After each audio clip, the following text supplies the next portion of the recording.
श्री सरस्वती देवी। हंसारूढ़ा हरहसित हारेन्दुकुंदावदाता, वाणी मंद स्मिति तरमुखी मौलिबद्धेन्दु लेखा। विद्या वीणामृतमय घटाक्षस्त्रजा दीप्त हस्ता, श्वेताब्जस्था भवदभिमत प्राप्तये भारती स्यात्। वाणी की अधिष्ठात्री देवी सरस्वती हंस पर विराजमान हैं। उनका श्री विग्रह भगवान शंकर के हास्य, मुक्ताहार, चंद्रमा एवं कुंद पुष्प के समान शुभ्र वर्ण है। उनके मुखार विंद पर मंद मुस्कान खेल रही है। मस्तक पर चंद्रमा की कला सुशोभित है। हाथों में पुस्तक, वीणा, अमृत पूर्ण कलश तथा अक्षमाला विराजित हैं। वे श्वेत कमल पर आसीन हैं। वे आपका मनोरथ सिद्ध करें। श्री राम नाम महिमा। भगवान शंकर जी देवी पार्वती से कहते हैं, रामेति द्वयक्षर जपे सर्व पापापनोदकः, गच्छन् तिष्ठन् शयानो वा मनुजो राम कीर्तनात्। इह निविर्तरतो याति चान्ते हरिगणो मवेत, रामेति द्वयक्षरो मंत्रो मंत्र कोटिशताधिकः। न रामादधिकं किंचित पठनं जगतीतले, राम नामाश्रया ये वैन तेषां यम यातना। रमते सर्वभूतेषु स्थावरेषु चरेषु च, अंतरात्म स्वरूपेण यच्च रामेति कथ्यते। रामेति मंत्र राजोयम मय व्याधि निषूदकः, रामचंद्रेति रामेति रामेति समुदाहृतः। द्वयक्षरो मंत्र राजोयम सर्व कार्य करो भुवि, देवा अपि प्रगायन्ति राम नाम गुणाकरम। तस्मात् त्वमपि देवेशी राम नाम सदा वद, राम नाम जपेद्यो वै मुच्यते सर्व किल विषयः। राम यह दो अक्षरों का मंत्र जपने पर समस्त पापों का नाश करता है। चलते बैठते सोते जब कभी भी जो मनुष्य राम नाम का कीर्तन करता है, वह यहाँ कृतकार्य होकर जाता है और अंत में भगवान हरि का पार्षद बनता है। राम यह दो अक्षरों का मंत्र शतकोटि मंत्रों से भी अधिक प्रभावशाली है। राम नाम से बढ़कर जगत में जप करने लायक कुछ भी नहीं है। जिन्होंने राम नाम का आश्रय लिया है, उनको यम यातना नहीं भोगनी पड़ती। जो मनुष्य अंतरात्म स्वरूप से राम नाम का उच्चारण करता है, वह स्थावर जंगम सभी भूत प्राणियों से रमण करता है, अर्थात सभी को अपना आत्म स्वरूप ही अनुभव करता है। राम यह मंत्र राज है। यह भय व्याधि का विनाशक है। रामचंद्र, राम, राम इस प्रकार उच्चारण करने पर यह द्वयक्षर मंत्रराज पृथ्वी में समस्त कार्यों को सफल करता है। गुणों की खान इस राम नाम का देवता गण भी भली भांति गान करते हैं। अतएव हे देवेश्वरी, तुम भी सदा राम नाम कहा करो। जो राम नाम का जप करता है, वह सारे पापों से, मोह जनित समस्त सूक्ष्म और स्थूल पापों से छूट जाता है। कर्णोत्पला तीर्थ की उत्पत्ति, राजा सत्यसंध और कर्णोत्पला की अद्भुत कथा। सूत जी कहते हैं, प्राचीन काल में इक्ष्वाकु कुल में सत्यसंध नाम से प्रसिद्ध एक राजा हो गए हैं। उनके एक कन्या उत्पन्न हुई। 12वें दिन राजा ने मंत्रियों और ब्राह्मणों से परामर्श करके उसका नामकरण किया। मेरी इस कन्या के कान उत्पल के समान हैं, इसलिए इसका नाम कर्णोत्पला रहे। नामकरण हो जाने पर वह कन्या दिन प्रतिदिन बढ़ने लगी। धीरे धीरे वह तरुणावस्था को प्राप्त हुई। उसे देखकर राजा यह विचार करने लगे कि मैं अपनी इस कन्या का विवाह किसके साथ करूं। इसके योग्य वर तो इस पृथ्वी पर कोई है ही नहीं। इस समय मुझे क्या करना चाहिए। इस प्रकार सोचते विचारते हुए अंत में वे इस निश्चय पर पहुंचे कि चलकर ब्रह्मा जी से ही पूछ लेना चाहिए। वे जिसको कहेंगे उसी के साथ कन्या का विवाह कर दूंगा। ऐसा विचार करके कन्या को साथ ले राजा ब्रह्मलोक में गए। जिस समय वे वहां पहुंचे, उस समय ब्रह्मा जी के लिए संध्या काल आ पहुंचा था। अतः ब्रह्मा जी संध्योपासना के लिए उत्सुक हो समाधि लगाकर बैठ गए और अपने अंतःकरण में अष्टदल कमल की कर्णिका पर स्थित ज्योति स्वरूप ब्रह्म का साक्षात्कार करने लगे। उस समय उनके नयनों से अश्रु झर रहे थे और अंगों में रोमांच हो आया था। संध्योपासना पूर्ण करके ब्रह्मा जी ने आचमन किया और हाथ पैर धोकर सब दिशाओं की ओर दृष्टिपात किया। इसी समय राजा सत्यसंध ने पुत्री के साथ चरणों में प्रणाम किया और कहा, भगवन, मैं मर्त्यलोक में स्थित आनर्त देश का राजा सत्यसंध हूं और यह मेरी सुंदरी कन्या कर्णोत्पला है। मुझे भूतल पर इसके योग्य पति कहीं नहीं मिला, अतः आपकी सेवा में आया हूं। आप ही इसके योग्य पति बताइए जिसके साथ मैं इसका ब्याह कर दूं। राजा की यह बात सुनकर ब्रह्मा जी मुस्कुराए और इस प्रकार बोले, राजन, तुम्हें यहाँ आए 3 युग बीत गए। तुमने पहले पृथ्वी पर जिन जिन लोगों को देखा था, वे सब काल के गाल में चले गए। अब पृथ्वी पर दूसरी ही सृष्टि है। अब तो तुम अपनी कन्या के साथ यहीं रहो। भूलोक में तुम्हारे जो पुत्र पौत्र भाई बंधु सेवक आदि थे उन सबकी मृत्यु हो चुकी है। जो आज्ञा कहकर राजा वहीं ठहर गए। यह देख उनकी पुत्री ने रोते हुए कहा, पिताजी मैं तो वहीं जाऊंगी जहां मेरी माता हैं, सखियां हैं, अतः शीघ्र वहीं चलिए। पुत्री की यह बात सुनकर नृपश्रेष्ठ सत्यसंध स्नेहार्द्र चित्त हो उसे साथ लेकर अपने देश को लौटे। वहां देखते हैं तो जहां पहले स्थल था वहीं अब जलाशय लहराते हैं और जहां जल था उस स्थान में दुर्गम स्थल प्रदेश दिखाई देते हैं। उस देश में और ही लोग थे तथा और ही प्रकार के धर्म प्रचलित हो गए थे। वे पूछने पर भी किसी के साथ संबंध का अनुभव नहीं कर पाते थे। मर्त्य लोक की वायु का स्पर्श होते ही वे दोनों वृद्धावस्था से ग्रस्त हो गए। उस समय भूपाल ने पूछा, यहाँ का राजा कौन है, यह देश कौन है और यह नगर कौन सा है? तब वहां के लोगों ने बताया, इस देश का नाम तो आनर्त है। धर्मज्ञ बृहद्वल इस देश के राजा हैं। यह प्राप्तिपुर नगर है तथा यह साबरमती नदी बहती है। इसी का यह गर्ता नाम से प्रसिद्ध तीर्थ है, जहां शांत दांत श्रेष्ठ गुणों में तत्पर, तपस्या में संलग्न, महान सौभाग्यशाली तथा स्नान एवं जप में लगे हुए ये मुनि लोग निवास करते हैं। यह सुनकर राजा सत्यसंध अपनी कन्या के साथ दुख शोक से आतुर हो फूट फूट कर रोने लगे। उन दोनों वृद्धों को रोते देख दयावश वहां आसपास के सभी लोग एकत्र हो गए और पूछने लगे, बूढ़े बाबा तुम इस वृद्धा के साथ क्यों दुख से पीड़ित होकर रोते हो? क्या तुम्हारी कोई प्रिय वस्तु नष्ट हो गई है? सत्यसंध ने कहा, मैं ही पहले इस अनर्थ देश का राजा था। मेरा नाम सत्यसंध है। यह मेरी पुत्री कर्णोत्पला है। मैं इसके विवाह के निमित्त वर का निश्चय करने के लिए ब्रह्मा जी से पूछने के उद्देश्य से यहाँ से ब्रह्मलोक को गया था। वहां 2 घड़ी मुझे ठहर जाना पड़ा था। उसके बाद लौट कर आया हूं तो इस पृथ्वी पर सब कुछ बदला हुआ देखता हूं। यह सुनकर वहां के लोगों ने राजा बृहद्बल के पास जाकर सब वृत्तांत कहा। सुनकर राजा बृहद्बल वहां पैदल ही आए और उन्हें प्रणाम करके हाथ जोड़े हुए बोले, महाराज आपका स्वागत है। मुझ सेवक के साथ अपना यह राज्य पुनः सादर ग्रहण कीजिए। तब राजा सत्यसंध ने भूपाल बृहद्बल को हृदय से लगाया और उनका मस्तक सूंघ कर कहा, वत्स मैंने बहुत समय तक राज्य किया, नाना प्रकार के दान दिए तथा पूर्ण दक्षिणा वाले अश्वमेघ आदि यज्ञों से यज्ञ पुरुष की आराधना भी की है। अब इस पुत्री के साथ तपस्या करूंगा जिससे इसको पुनः पूर्ववत तरुणावस्था प्राप्त हो जाए।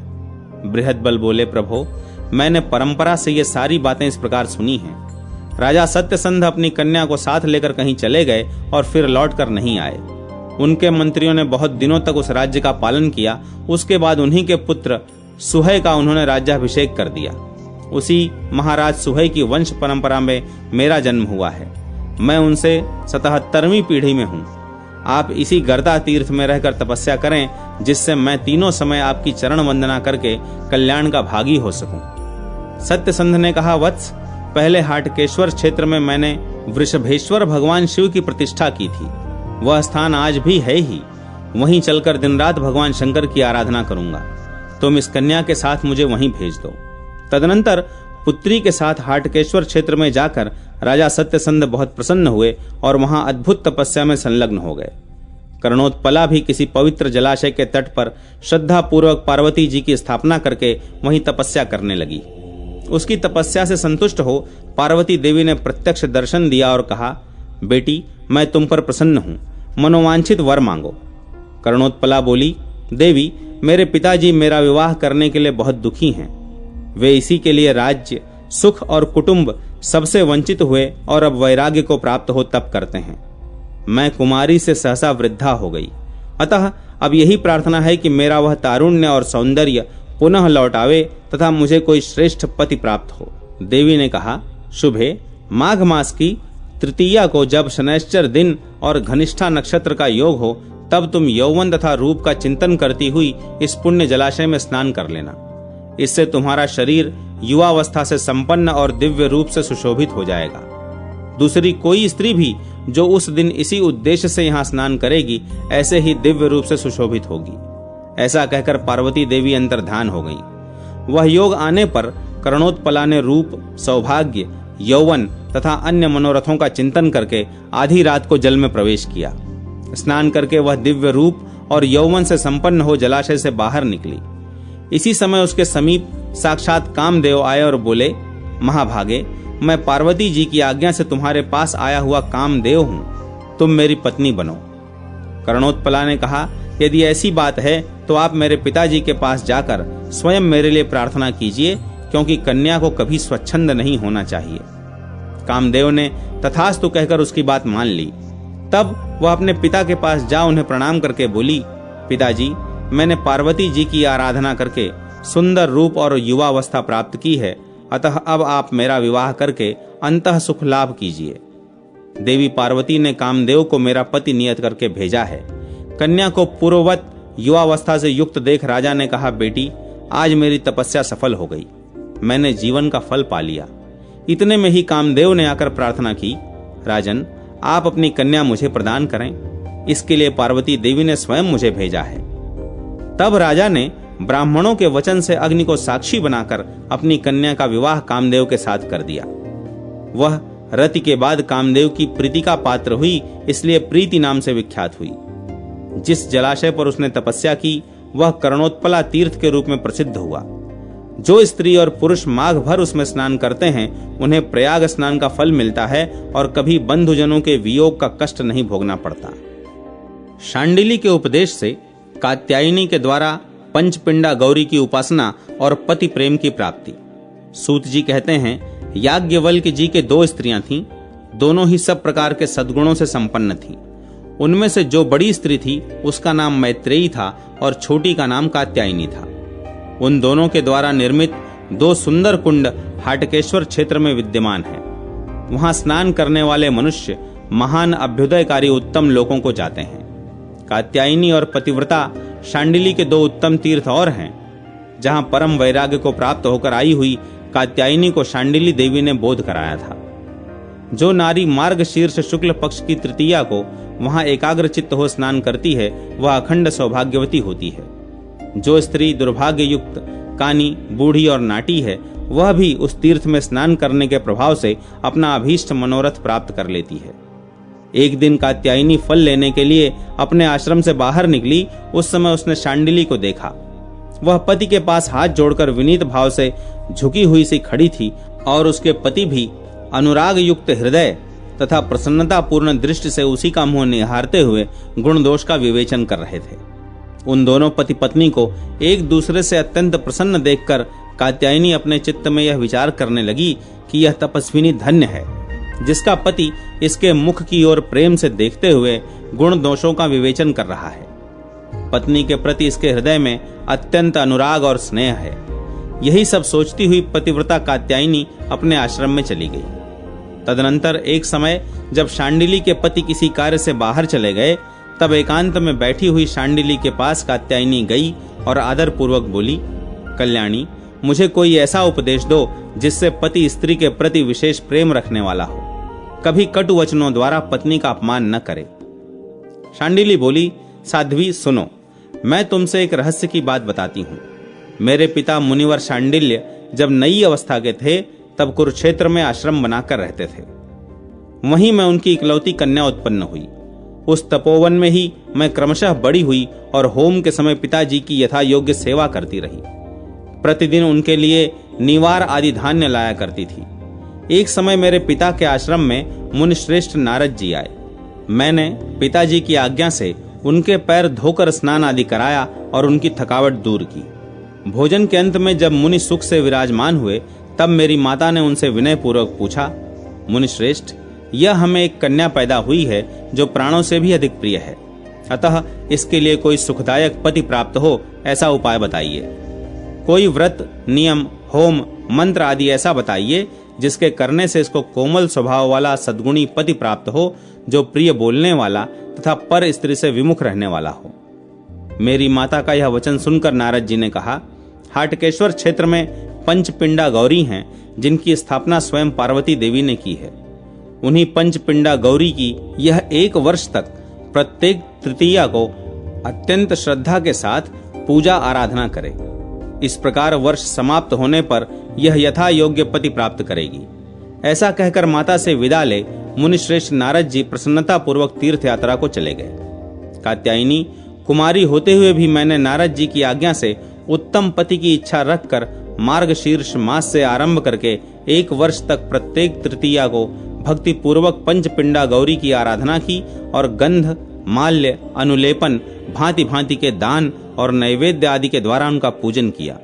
उसी के प्रभाव से मुझे ये जैमिनी नाम वाले श्रेष्ठ द्विज पति रूप में प्राप्त हुए हैं। अतः कल्याणी, तुम भी इन पंचपिंडा गौरी की पूजा करो, इससे तुम्हें उत्तम सौभाग्य की प्राप्ति होगी। शांडिली का कथन सुनकर कात्यायनी ने उसे प्रणाम किया और प्रसन्नता पूर्वक अपने घर लौट आई।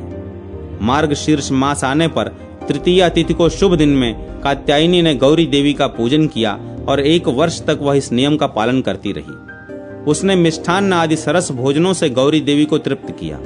तदनंतर वर्ष पूरा होने पर उसके पति याज्ञवल्क्य स्वयं उसके पास आए और प्रेम पूर्वक बोले, शुभे, चलो चलो अपने घर चलें। ऐसा कहकर वे कात्यायनी का दाहिना हाथ पकड़कर उसे अपने घर लिवा ले गए और मैत्रेयी के साथ जैसा उनका बर्ताव था वैसा ही बर्ताव वे कात्यायनी के साथ भी करने लगे। तत्पश्चात कात्यायनी से उन्होंने एक गुणवान पुत्र उत्पन्न किया जिसका नाम कात्यायन था। वह यज्ञ विद्या में परम निपुण था। उस कात्यायन के पुत्र वररुचि हुए जो समस्त गुणों के समुद्र, सर्वज्ञ एवं वेदों के पारंगत विद्वान हुए। उन्होंने हाटकेश्वर क्षेत्र में विद्यार्थियों के लाभ के लिए गणेश जी की स्थापना की है। चतुर्थी और शुक्रवार के योग में उन गणेश जी की विशेष रूप से आराधना करके द्विज वेद वेदांगों का पारंगत विद्वान होता है।